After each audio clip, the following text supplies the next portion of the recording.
That Just Happened is the name of the show because these are all of the things that just happened within the last week, at least, that I have interacted with. And then we're going to get the rest of it from you, and let's jump into it.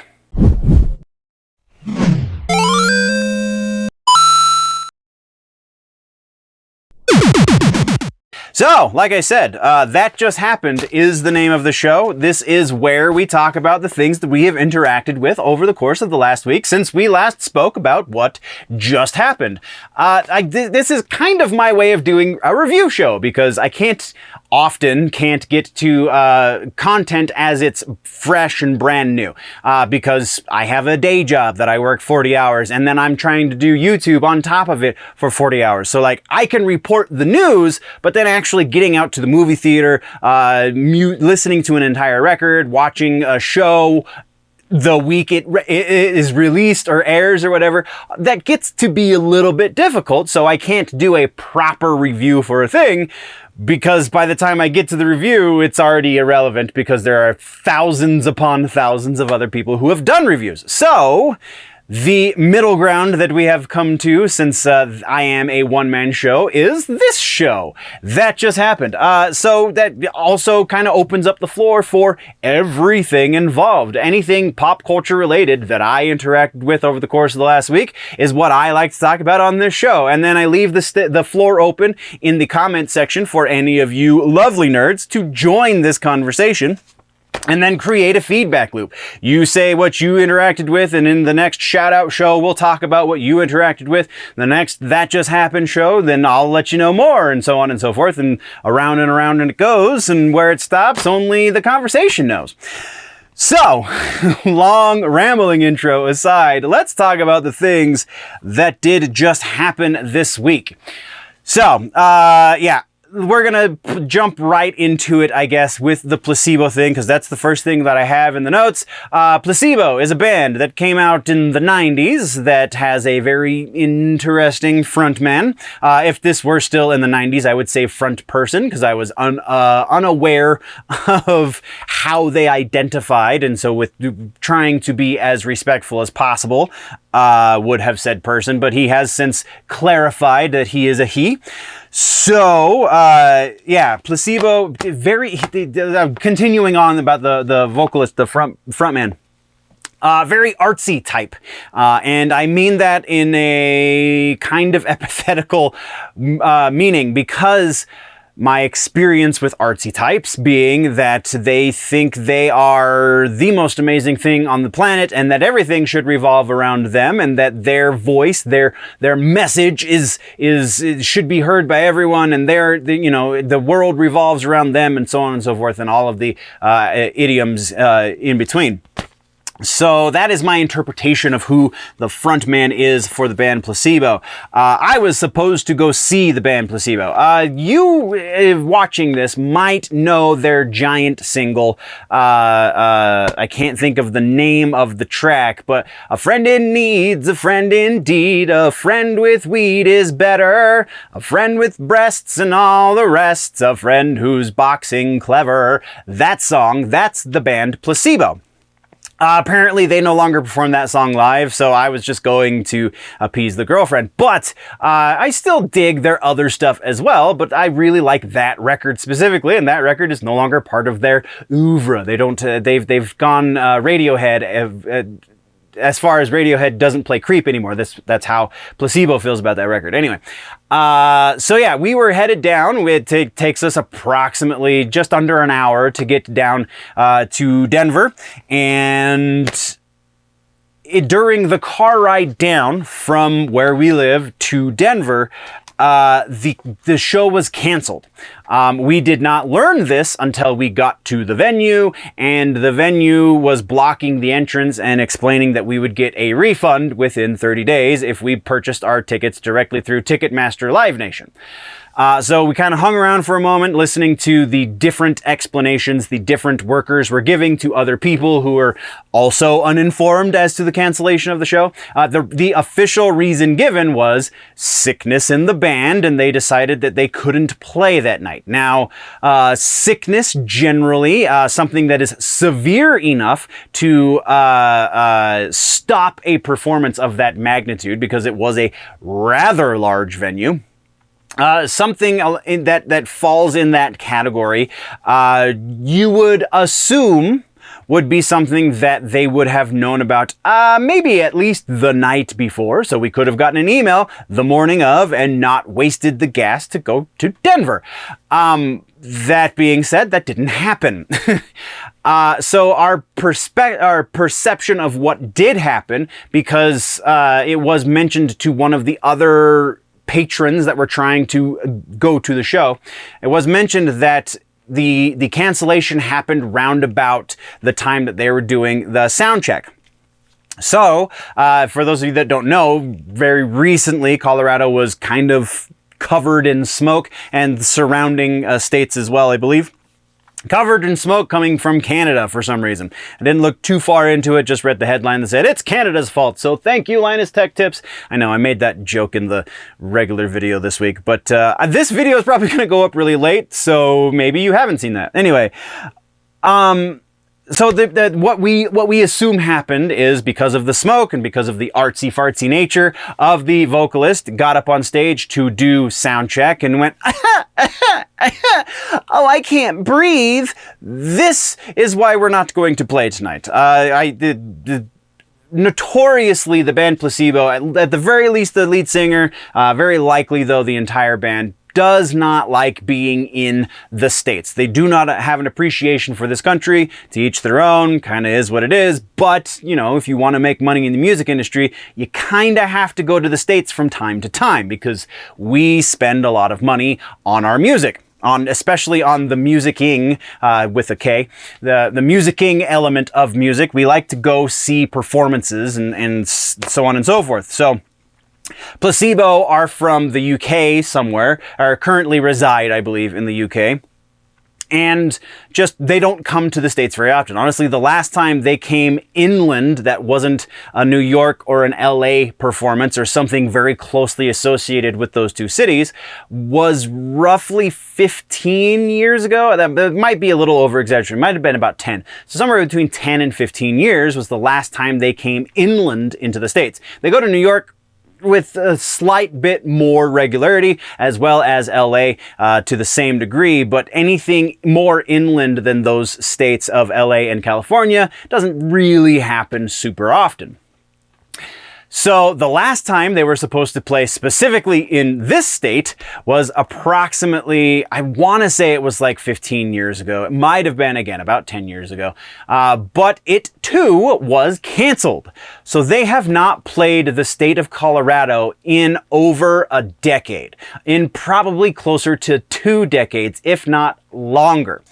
So this is kind of upsetting, especially considering my girlfriend is a bit of a fan of the band, because they didn't reschedule the performance. This was the final performance on the tour, so they have since long returned to the UK and very likely will not return until they need money again, which could be some time.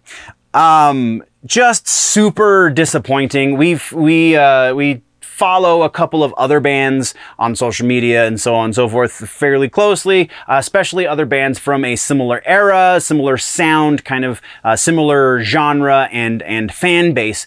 And I can't remember specifically who it was, but the following day, something similar happened to a band that we were unable to go see. And they immediately rescheduled the performance for, I think, like a week later. And the fandom was happy. And I just... oh, it's just upsetting, and I'm grumpy about it, and I'm an old man, so...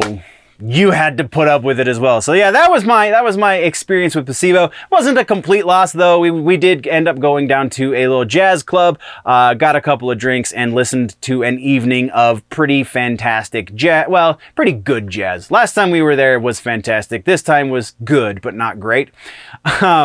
But it was still a fun night. I still enjoyed myself. I still enjoyed the trip. It was not a total loss for the evening, but yeah, sad to say, did not get to see the band we wanted to see. From there, we're moving along in the That Just Happened show. Next up, we're talking about Marvelous Miss Maisel Season 5, episode 8.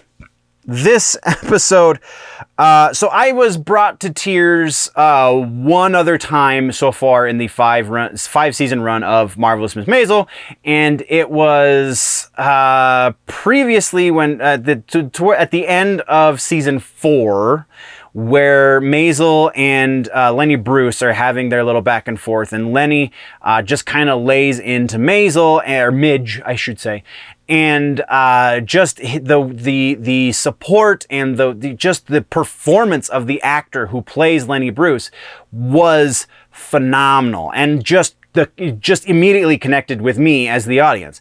And so that was enough to make me a little bit emotional. I'm not too proud to say it. I ain't manly enough to not admit to connecting on an emotional level with the art that I am participating in, that I am experiencing, that I am imbibing, I guess is a way to put it. So episode 8 of season 5 is similar, but in a much more poignant way. This, instead of just like a couple of tears running down my cheeks, like this was like, I gotta wipe my face kind of emotional. This show like coming to an end in one more episode. This week is the last episode of Marvelous Miss Maisel ever. Hopefully there's some sort of spin-off or something, but if not, I feel like we almost are to an acceptable ending as far as like all of the questions that we still have as fans. But episode 8, just her father, Abraham, I can't think of Maisel's maiden name, and I feel stupid now because we're talking about it, but yeah, Abe coming to the realization that he might not have been a great father, and acknowledging the amazing person that his daughter has become almost in spite of him was moving, was powerful, and it was predicated by dick jokes and by just like legitimately funny moments. And then also on top of that realization, you also have Susie and her struggle finally overcoming a large hurdle for herself and the implications of that. And just this show just runs the gamut. You're laughing in 1 minute, and then the very next breath you are just drained because it is so emotionally powerful. And this is the best example. This episode is the best example of that statement. And the only way to fully appreciate this episode on that level is to have seen the entirety of this series leading up to this episode. So expertly played Amy Sherman Palladino. I am a huge fan, and I'm so heartbroken that this is the end of this show. Moving along though, speaking of powerful, Succession season 4 episode 9 happened last week, and we also got to that one. I have heard or read some very cynical reviews or very cynical takes on this episode, saying that Kieran Culkin is just looking for an Oscar or an Emmy or whatever the TV equivalent is. And like maybe that was part of the thought, but like he definitely took this role long before he thought he might be in a position to play that string. Pull that string might be a better use of the analogy. I just think that he got with this character because this is kind of another penultimate episode. I believe there's 2 more episodes left in Succession though. But like just all of this emotion building, especially from this most recent season, but from the previous 3 seasons as well, everything just kind of builds into this. This is the funeral, spoiler alert, kind of, if you don't already know, if you're a fan of the show. This is the funeral of Logan Roy. This is the funeral of his dad. He is the baby child of the group. He is the one who was cared for the most by presumably both of his parents, though we are shown just what that means from their mother also in this episode. Like up to this point is like, yeah, she might have been aloof, but she wasn't horrible. And then you see just how horrible she was his whole world revolved around his father. So now he's expected to give a speech at his father's funeral. He really wanted to be the guy. And like, it's so... Kieran Culkin has built this character up in such a magnificent way so as to see, like, he's showing you all of his armor. He has built it up over the course of the last 4 seasons, 3 3/4 seasons. And over the course of the last 2 to 3 episodes, he's kind of chinked out a couple of little spots, and then this episode just destroyed that armor in glorious fashion. And again, just connection with the audience, even in this really like unrelatable situation, because how many of us are actually the children of mega billionaires? Like very, very few of us. However, we get this very human, very relatable moment from this amazing actor. This just stands to reason, or just proves, 100% proves my statements previous about this show, that Kieran Culkin is the reason to be watching this. The rest of the cast is amazing as well, but Kieran Culkin is the reason to be watching Succession. He also has gone on record very recently saying that he hopes that this isn't the end of his character. He hopes that this isn't the end of Roman Roy. Potentially spin-off. Maybe there's going to be a 5th season of the proper show Succession, though they have given us every indication that they plan on this being the end of the show. Either way, just wow. I'm super stoked for this series to potentially continue on. That's what we got on that, though. So there's a couple of things before we get to the final point that I have to lay out real quick. So not super recently, a couple of years ago, I was in a car accident and have been dealing with legal issues associated therewith for some time. Very recently, I finally got my settlement and have been using it to take care of myself, much like I should. Though as part of the settlement, as part of the pain and suffering portion of the settlement, I got a little bit of extra cash. Nothing crazy, nothing like I can't quit my day job, like absolutely not, I don't plan on it. But I did get a little bit of money, so over the course of the last week and a half-ish, I spent some of that money and bought myself a Nintendo Switch, like we talked about last week, and also an Xbox Series X, which I honestly have not even played yet. I've used it because that's my entertainment center, so I set it up on the TV. So we use it. That's what I watch most of my YouTube videos on. It's what we watch the shows on, is the Xbox.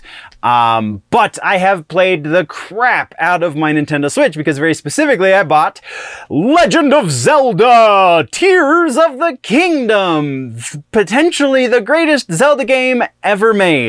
And while I am 100% saying that, I am not the only one that is saying that. I have read and heard many reviews saying very similar things, and I'm super excited. It did take me about 4 hours to get off of the Sky Island and into Hyrule proper. And let me give you a real quick tip about if you are like me and you are a bit of a completionist, you don't like to leave any stone unturned as far as like when you're in a room in a game. The very beginning of The Legend of Zelda, you see very obviously, you see a portion of one of the rooms is leading you to a hidden area, potentially a chest, something you don't know when you're there the first time.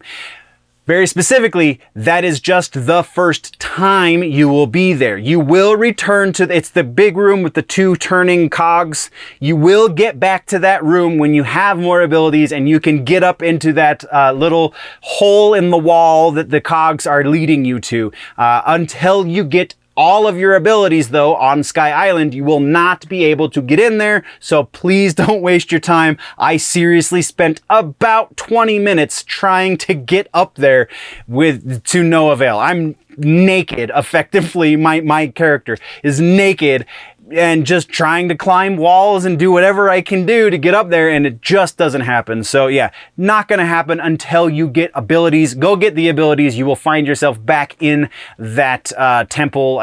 Yeah, the Temple of Sound, I believe is what it was. And yeah, you'll be able to get there rather easily, it turns out. So that is my little bit of advice for new players for Zelda. But otherwise, this game has been amazing, amazing. So, and I'm just through the walkthrough portion. This is how you play the game.